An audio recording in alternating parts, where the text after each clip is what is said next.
Heart অ্যাটাকের কারণে হাসপাতালে ভর্তি হওয়ার পর কিছুটা সুস্থ হয়ে বাড়ি ফিরেছিলেন তামিম ইকবাল। তবে শারীরিক সুস্থতার উন্নত মূল্যায়ন ও চিকিৎসার জন্য এবার দেশের গণ্ডি পেরিয়ে বিদেশে যাচ্ছেন বাংলাদেশ জাতীয় দলের সাবেক এই ওপেনার। গত ২৮ মার্চ রাজধানীর এভার কেয়ার হাসপাতাল থেকে ছাড়পত্র পান তামিম।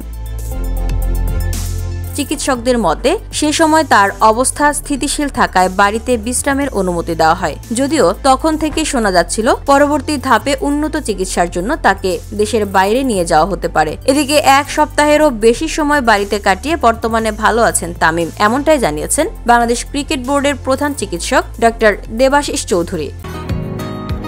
বসুন্ধরা, উত্তরা, বনশ্রী, কুড়িল ও বাড্ডা সহ রাজধানীর বিভিন্ন স্থানে অভিজাত ও অত্যাধুনিক মানের ফ্ল্যাট কেনার এক নির্ভরযোগ্য প্রতিষ্ঠান প্লেজেন্ট প্রপার্টিজ লিমিটেড।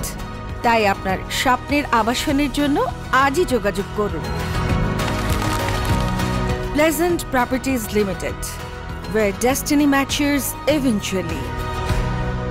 শনিবার দেশের একটি গণমাধ্যমকে তিনি জানান, উন্নত চিকিৎসার লক্ষ্যে তামিম সিঙ্গাপুরে যাবেন। যদিও নির্দিষ্ট তারিখ এখনো চূড়ান্ত হয়নি, তবে খুব শিগগিরই তার যাত্রার দিনক্ষণ জানা যাবে বলে ধারণা করা হচ্ছে। চিকিৎসার পরবর্তী ধাপে কোন বিশেষজ্ঞের শরণাপন্ন হবেন কিংবা কতদিন থাকবেন এ সম্পর্কেও এখনো বিস্তারিত কিছু জানানো হয়নি। তবে তামিমের পরিবার ও বিসিবি চিকিৎসকদের নিবিড় পর্যবেক্ষণেই থাকছেন তিনি। VOD Bangla news desk.